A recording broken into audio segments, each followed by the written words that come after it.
भक्त आज रावण हम तुम्हारी तपस्या से इसके बदले में तुम जो कुछ भी चाहो मुझसे वह वरदान मांग लो। हे जगदीश्वर, यदि आप मेरी भक्ति से प्रसन्न हैं तो मुझे केवल यही वरदान दीजिए कि मैं इस संसार में वानर और मनुष्य इन दोनों जातियों को छोड़कर किसी के हाथों न मारा जाऊं। भक्त रावण वही होगा जैसा तुम चाहते हो। वस्तु ऐसा ही होगा। ओहो, बड़ा विचित्र प्राणी है यह दुष्ट विदु के प्रति अगर इतना हाहा करेगा तो सारा संसार ही उजड़ जाएगा। इसलिए मैं सरस्वती का आह्वान करता हूँ जिससे कि वह इसकी मति को घेर दे।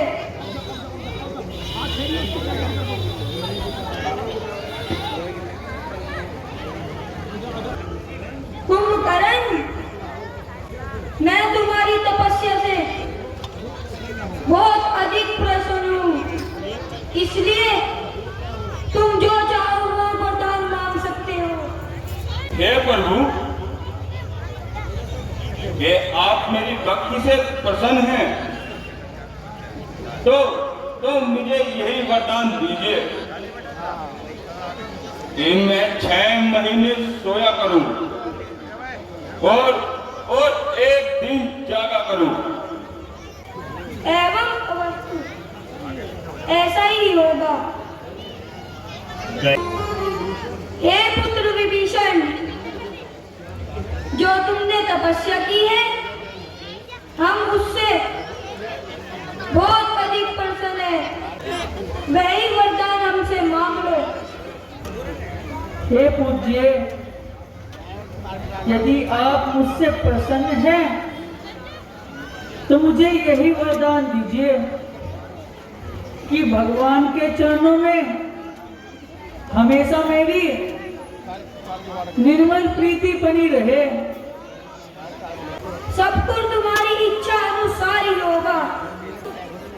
एवं अस्तु। श्री महाराज, कृपा करके हमारी पुत्री का हाथ देखकर बताए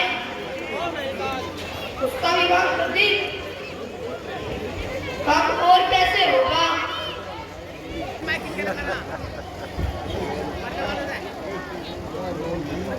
महाराज, जोशी पुत्री स्त्रियों में बड़ी श्रेष्ठ है और जवान है। इसका विवाह एक प्रतापी राजा के साथ होगा। अच्छा, हम चलते हैं। सेना को सजाए और दक्षिण की ओर इसका आदेश दिया जाए। हम इसी ओर चलते हैं। तो आज्ञा महाराज।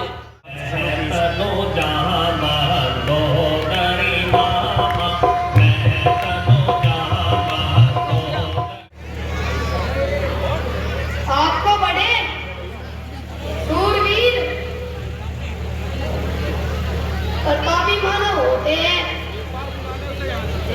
मैं अपनी पुत्री का संबंध आपसे करना चाहता हूँ। यह मेरी पुत्री मंदोदरी है।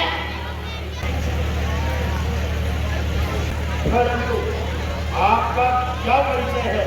आखिर आप है तो? और आप यहाँ किस कारण से भ्रमण कर रहे हैं? महाराज, मैं दाना हूँ।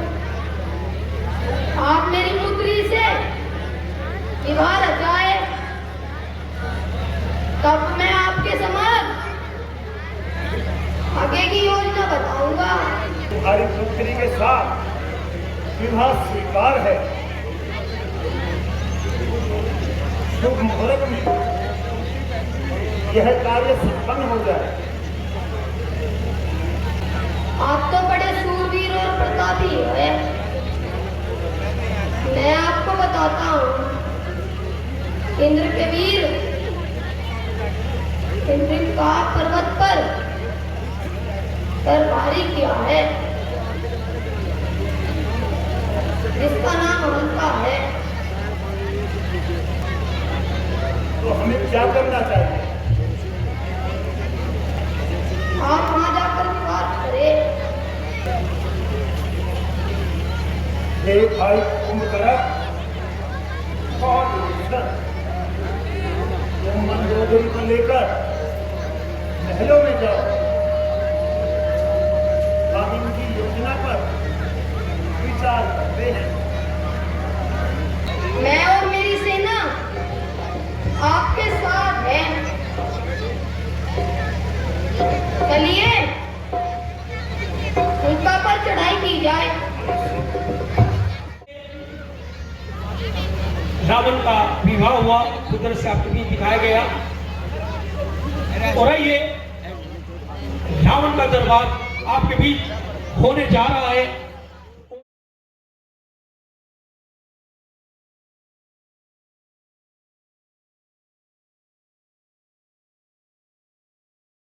सावधान!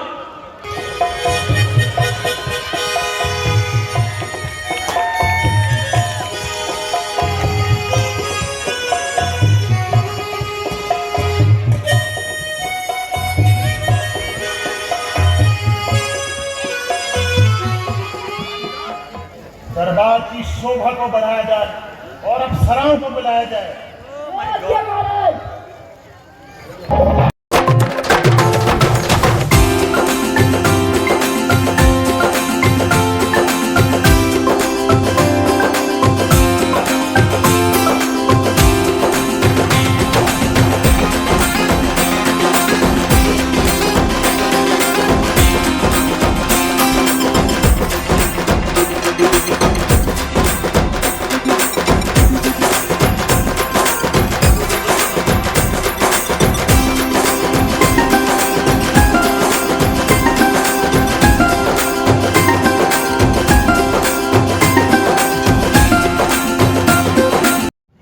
और इस प्रकार समय व्यतीत होता रहता है।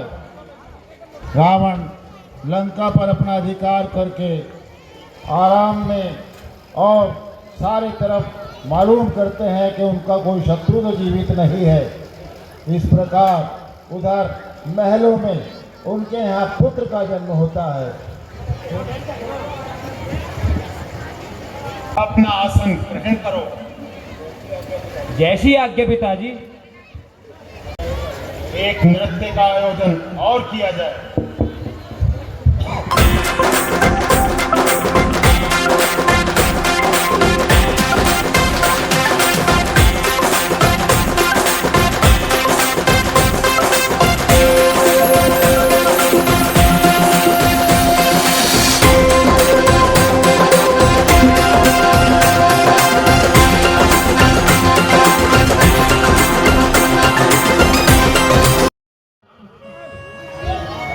तुम धीरवान और बलवान हो, इसलिए तुम जाओ और लंका की सेना को लेकर इंद्र और उसके साथी देवताओं को जीतकर तुरंत ले आओ। और मैं भी अब तमाम पृथ्वी का भ्रमण करके यह देखता हूं कि कोई शत्रु संसार में अभी जीवित तो नहीं है। पिताजी, आप किसी प्रकार की चिंता न करें। मैं अभी जाकर देवलोक पर आक्रमण करता हूं, मिटाकर उसकी हस्ती को उसे कमाल कर दूंगा। पिता से बैर करने का फल अच्छी तरह चखा दूंगा। मैं कोई संसार में अब हमारे सामने सर उठाएगा और देवता कोई भी नहीं दुनिया में रह पाएगा। अच्छा पिताजी, मुझे जानने की आज्ञा दीजिए। पिताजी, जय शंकर की। जय शंकर की पुत्र मेघनाथ।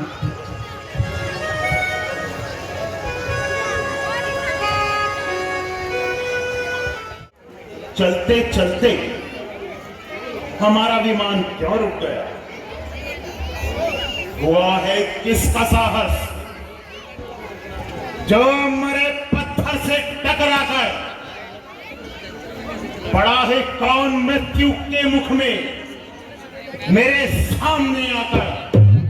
उसमें इतना साहस कहां जो हमारी इच्छा के विरुद्ध आकाश मंडल में गमन कर सके? उसके दिल पर है मेरी शक्ति का भय छाया हुआ। मुद्दतों से है वो मेरे पैरों का ठुकराया हुआ। महाराज, वह कोई इंद्र की चाल होगी।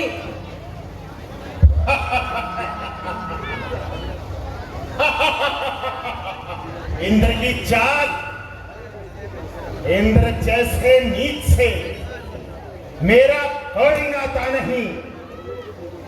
अरे वो तो मेरे सेवकों में भी गिना जाता है नहीं। वो फिर मेघ ने ही राज्य में उड़कर अपने मान का बदला उतारा होगा। मेघ? वही मेघ जो हमारी सेवा बजाता है, जो पानी छिड़क छिड़क कर लंका की गलियों को ठंडा करता है। क्या कहते हो मारीच? ऐसे कायर भी अगर रोकेंगे मेरी राह को, कौन फिर संसार में मानेगा मेरी दाह को? शिवजी महाराज का अनुचर नंदी। नंदी? कहो, क्या कहते हो? महाराज, इस राड को अधिक मत पढ़ाइए। जिस ओर से नहीं दूसरी ओर से चले जाइए। क्यों निकल जाऊं? क्या मैं कोई चोर हूं जो छुप कर निकल जाऊं? उठाकर फेंक दूं जो सामने पर्वत भी आ जाए, समंदर सूख जाए, दो इशारा कर जरा देवी। कैलाश पर्वत शिवजी महाराज का स्थान है। इसके ऊपर से किसी प्राणी का निकल जाना हर प्रकार से शिवजी का ध्यान है। अपमान, ऐसा अपमान? किसका अपमान? क्या शिव कोई महान शक्ति है? भयंकर काल हूं, विकराल हूं, विष्ठर हूं, काला हूं। अरे जलाकर भस्म कर दूंगा। मैं वो प्रचंड ज्वाला हूं। अच्छा तो जाइए, एक ओर से आपका जी चाहे और से निकल जाइए। क्या नहीं, अभी कैलाश को उठाकर समुद्र में डाल देता हूं और रास्ता साफ करके अपना रास्ता निकाल लेता हूं।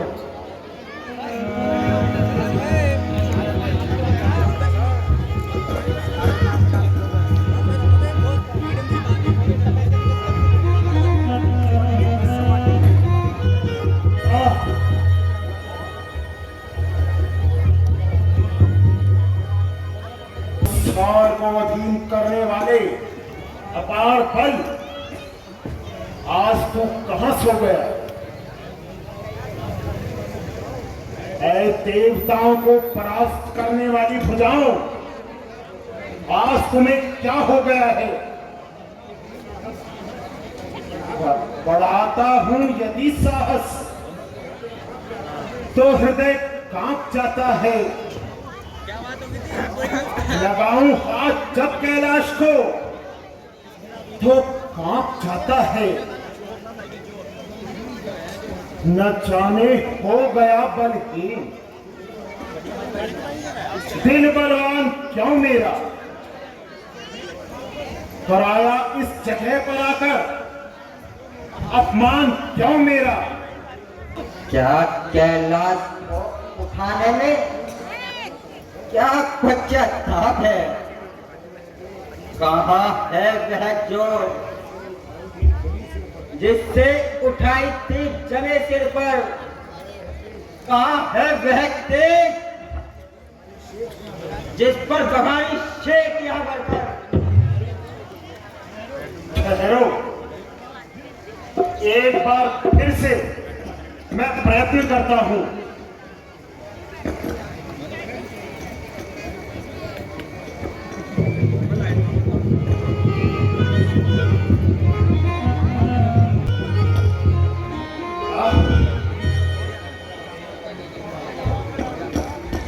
आ गया तन पर पसीना, और यह सरका नहीं, सच कहा है भाग्य ने, लिखा कोई समझा नहीं। बस गजब लीला तुम्हारी ना मैंने आज देखी है। किया अभिमान जो मैंने, ये फल उसका ही पाता हूं। दया हो नाथ, अब यह शीश चरणों में झुकाता हूं। क्यों लंकेश, अपनी शक्ति को भले प्रकार से आजमा लिया, अब तो अपने अभिमान का फल पा लिया। भोलेनाथ, मैं अहंकारवश आपकी महिमा को भी ध्यान में न लाया और अंत में अपने किए का फल पाया। हे नाथ, अब मुझ पर कृपा कीजिए और मेरे विमान को मार्ग दे दीजिए। जय हो कैलाशपति, आपकी जय हो।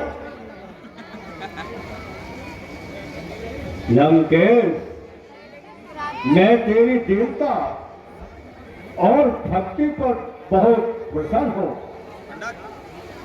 अच्छा जा, किस ओर से जा चला जा, और हाथ सुन, मैं तुझे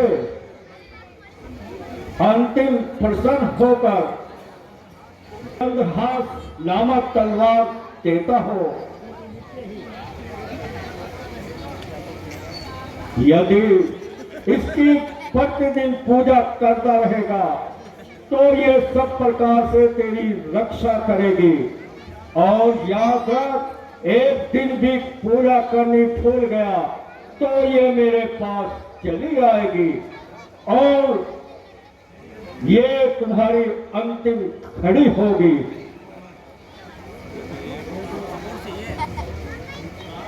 शंकर भगवान उपकार, नाथ महा उपकार।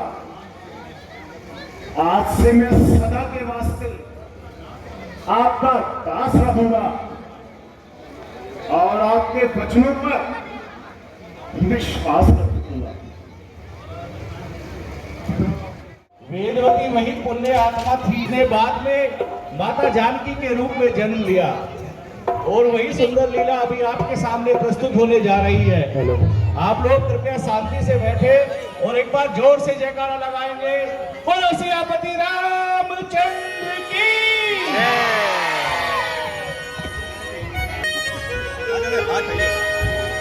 शंकर भगवान की जय।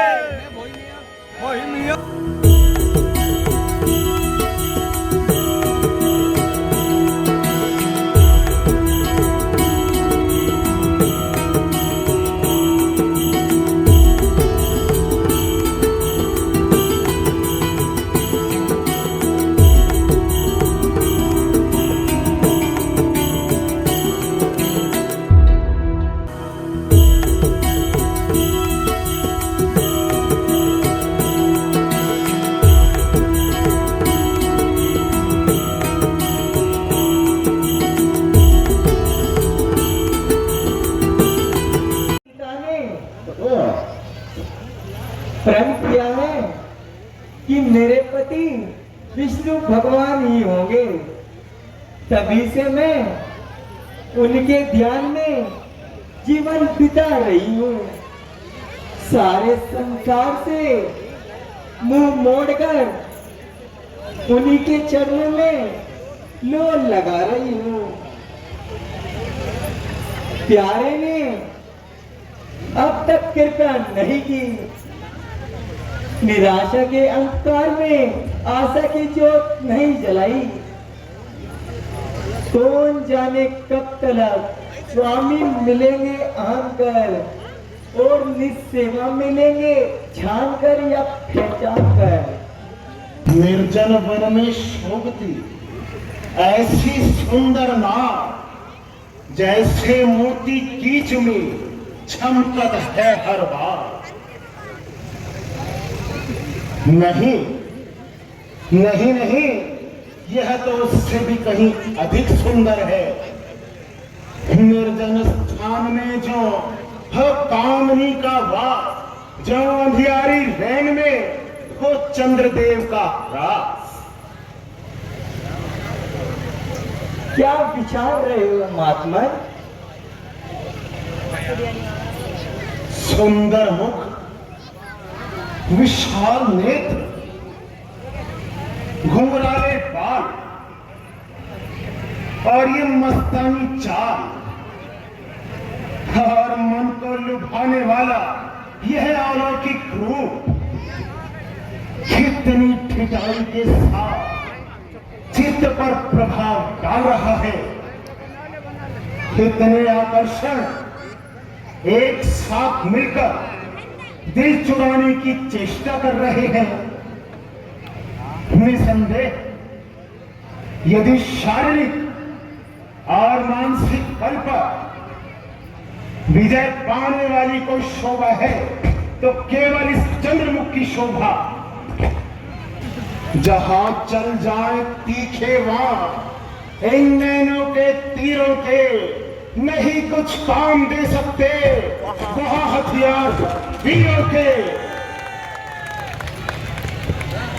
नजर कैसे न हो संसार की इस देव बाला पर न्याछावर चंद्र तारागण इस चंद्रमुख की शोभा पर।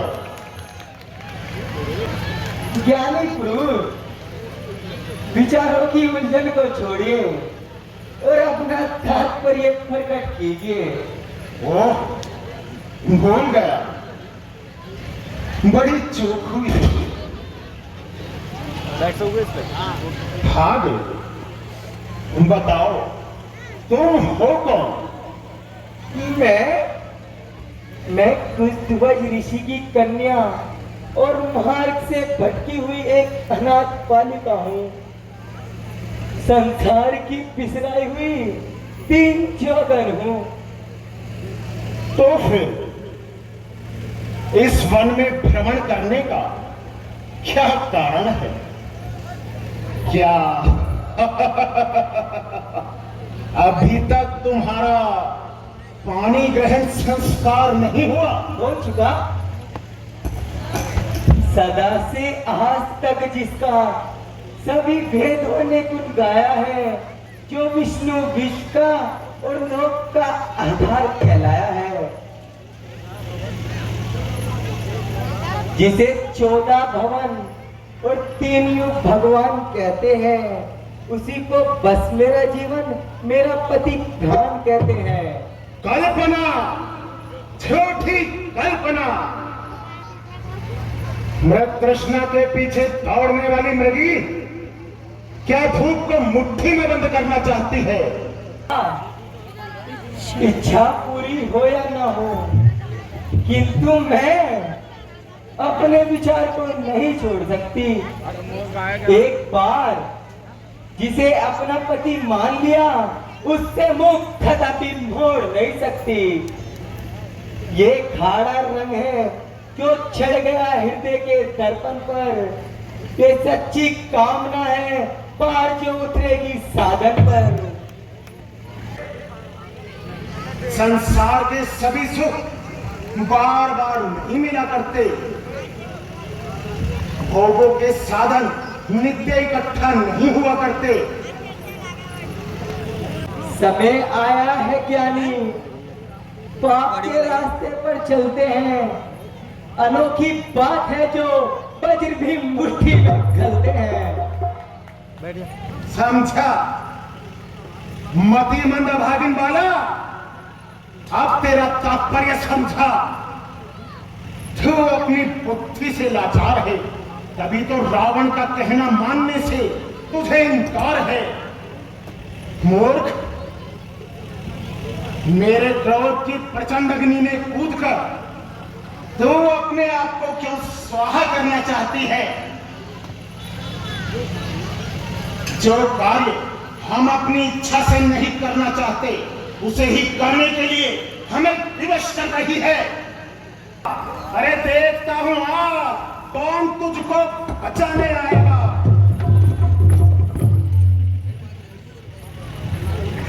शर्म कर, ओ हिये के अंधे, कुछ तो शर्म कर।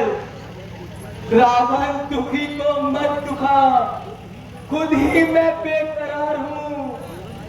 जीवन की आस कुछ नहीं, अपने आप पर भार हूँ। मेरा शरीर तेरे स्पर्श के काबिल नहीं था। अरे अन्यायी, तूने तो मेरी काया ही भस्म कर डाली। इसलिए इसे त्याग कर अगले जन्म में सती साध्वी अयोध्या कन्या के रूप में प्रकट होंगी। सुनेंगे, अगले जन्म में मैं सीता बनकर तेरी मृत्यु का कारण बनूंगी। बना है सामने मेरे जो तू विकराल की मूरत, जलापुर से उठूंगी बन के तेरे काल की।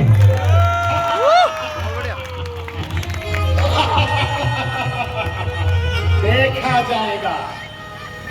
लाभ उठाएं। बहुत जल्दी अभी जानकी जी का जन्म हमारे कलाकारों द्वारा दिखाया जा रहा है। धन्यवाद।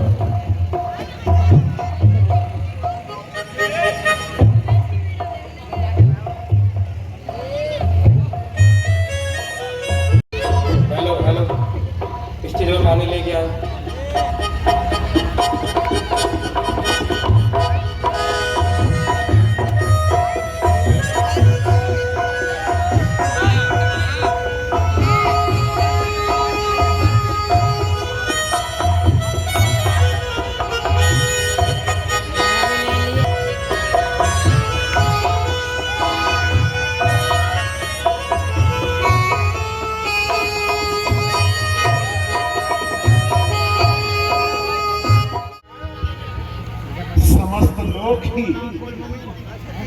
मेरी आज्ञा का पालन करता है। सारे राजे महाराजे हमारी अधीनता का दम भरते हैं। देवता और दिक्पालों ने हमारी कारागार में सड़े पड़े हैं, परंतु उनको निकम हमारे राजकोष की हानि है। पुत्र मेघनाथ, तुम अभी जाओ और उन सारे बंदियों को अलग अलग काम बताओ, और यदि ना करें तो हम तक सूचना पहुंचाओ। जैसी आज्ञा महाराज। पिताश्री जय शंकर की। जय शंकर की पुत्र मेघनाथ। हाँ, जरा ठहरो। ऋषियों और मुनियों से भी कर हासिल करो और उनसे कर लेकर हमारे राजकोष की पूर्ति करो। साधु संत और महात्मा कोई भी खाली न जाए, सब मेरे ही नाम की माला फेराएं। दिशाओं में मेरी ही कीर्ति और यश की चर्चा हो। मेरा ही नाम हर मंदिर में गूंजे और मेरी ही पूजा हो।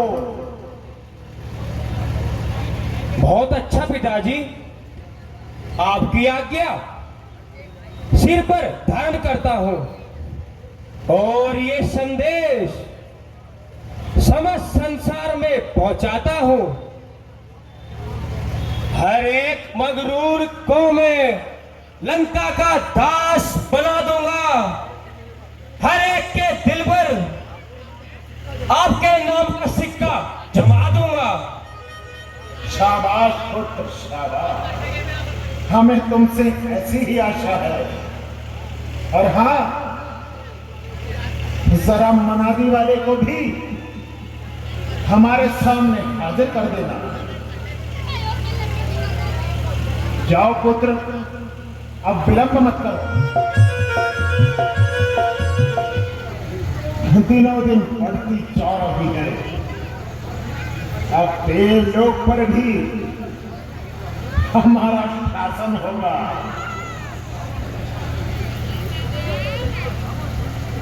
लंकेश्वर रावण का डर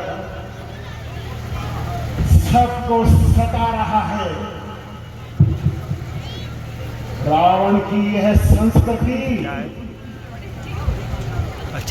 दैत्यों के वंश का विस्तार होता जा रहा है। लो लो, संभालो देवताओं, अपने अपने अस्त्र शस्त्र तुम उन्हें संभालो। पूजा दोनों से होती है, परंतु संस्कृति का प्रचार और उसकी रक्षा तलवार से की जाती है।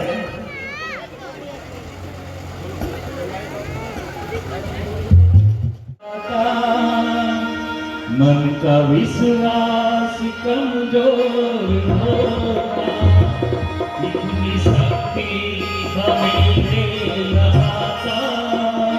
मन का विश्वास कमजोर होगा, हम चले एक रास्ते हमसे घोष कर भी कोई भूल होगा, इतनी शक्ति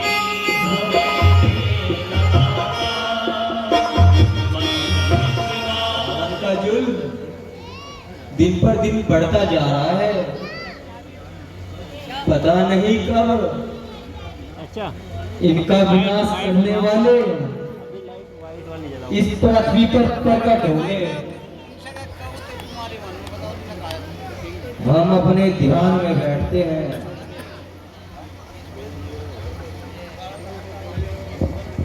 चुप हो जाओ।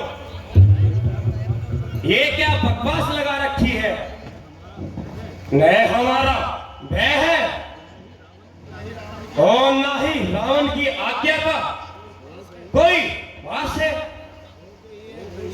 हो गई है घोषणा, विश्व के विस्तार में 10 लंका के बनो रहना जिसे संसार में।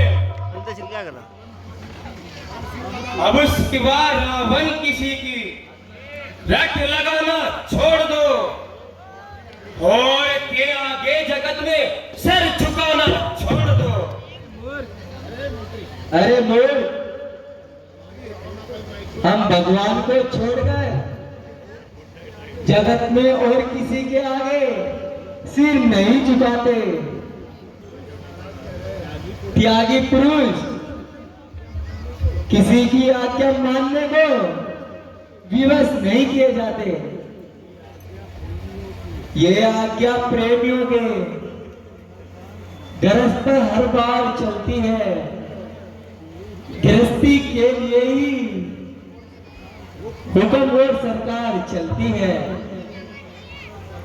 वनों में बैठ कर करते हैं हम तो धर्म का पालन, ना हमसे हो सकेगा ऐसे दुष्ट कर्म का पालन। करना पड़ेगा। महाराजा रावण की आज्ञा का पालन करना पड़ेगा। अच्छा, सबसे पहले हमें राज कर दो और फिर महाराजा रावण के नाम की माला जपो। राज कर? कैसा राज कर? किसका राज कर? यहाँ हम खेती करते हैं या कोई व्यापार चलाते हैं तो आप लोग फ्री की खा जाते हैं और हमसे राज कर मांगते हैं। जैसी ऐसी बातें करने का समय नहीं है। प्रथा मुंह जोरी से बाहर जाओ और शीघ्र ही राज कर लाओ, नहीं तो वो दंड पाओगे, फांसी पर लटका दिए जाओगे। तो राजकर कहां से चुकाए? अच्छा लाओ, यदि तुम्हारे पास राजकर नहीं है तो अपना रक्त लाओ। अपना रक्त ही हमें राजकर के रूप में दो। क्या कहा? डरो। देखते क्या हो सैनिकों, अबकी बाहों में कांटा लगाओ और रक्त से भरा भरो और इनसे राजकर वसूल करो।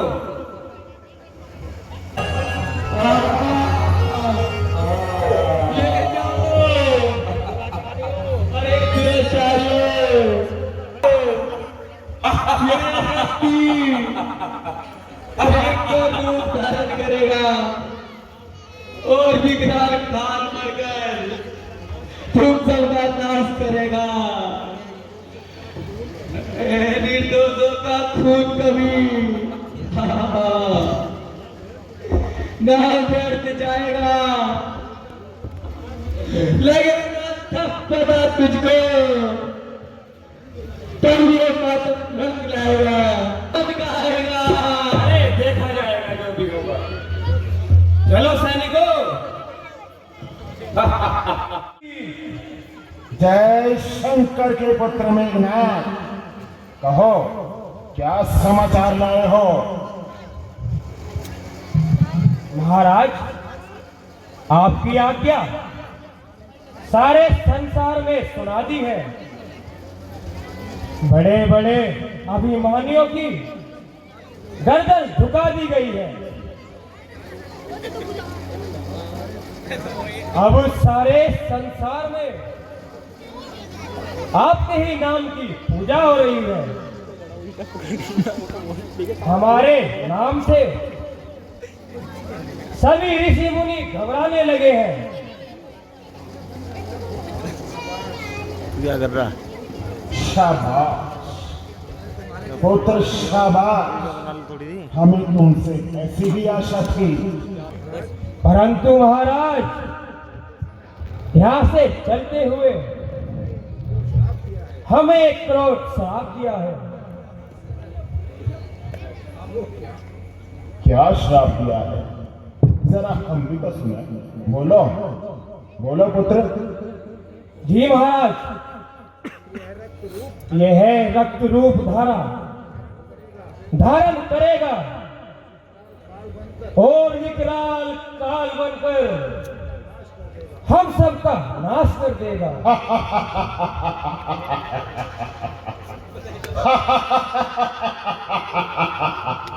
भला रक्त भी कहीं रूप धारण करता है?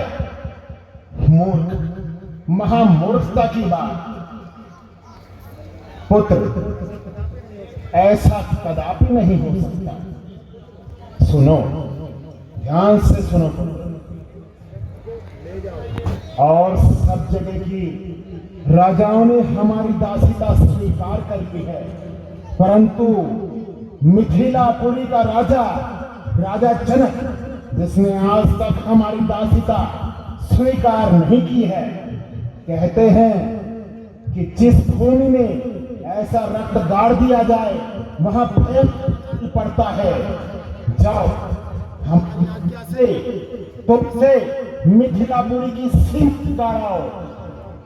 जो आपके पिताजी जय शंकर की। जय शंकर की पुत्र मेघनाथ।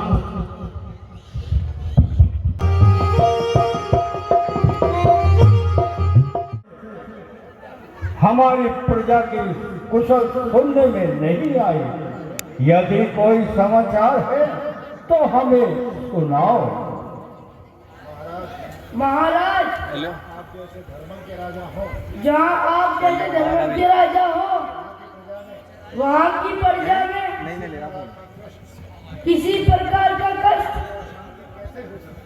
या शांति कैसे हो सकती है?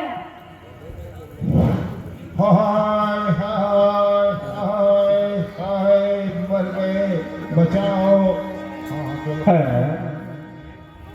ये हाहाकार कैसा है? शांति में व्याकुलता की पुकार कैसी है?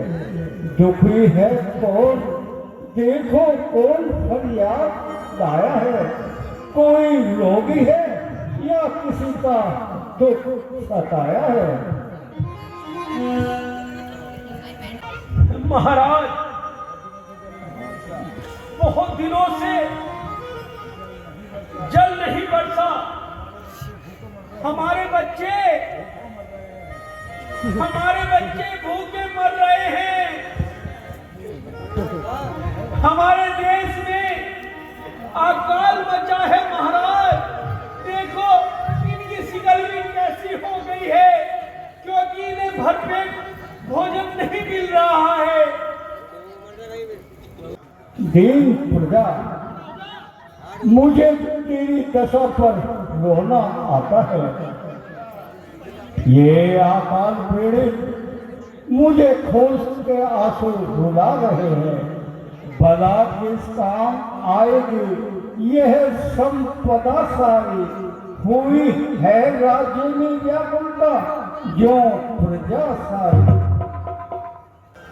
न मेघ आए न पानी बरसा, अनाज हुआ न बिल्कुल पैदा। गुजारे कैसे जिंदगानी? ना मिला पीने को जब पानी।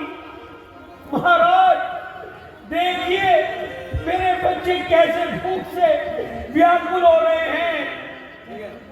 गुरुदेव के चरणों में जनक का प्रणाम। चिरंजीव रहो राजन, कहो क्या चाहते हो? हे गुरुदेव, भयंकर अकाल पड़ने से सारी प्रजा पिलपिला रही है। कृपा करके इस संकट टालने का कोई उपाय बताइए। बच्चे भी भूखा मर रहे हैं। इससे बचने का केवल एक उपाय है कि तुम स्वयं का फल बनवाओ और अपनी रानी सहित जाकर स्वयं अपने हाथों से दोनों उसे चलाओ। राजन,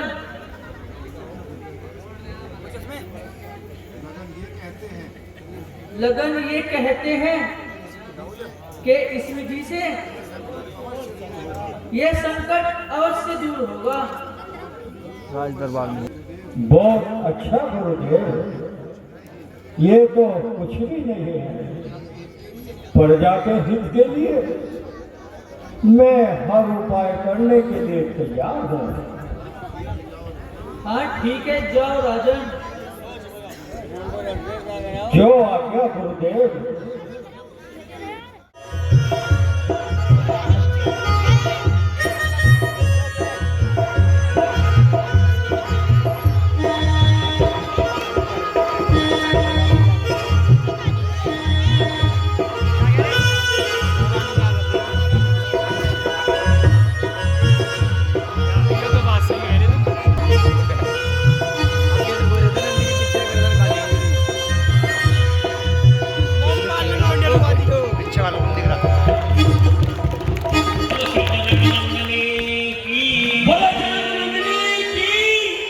सीता मैया की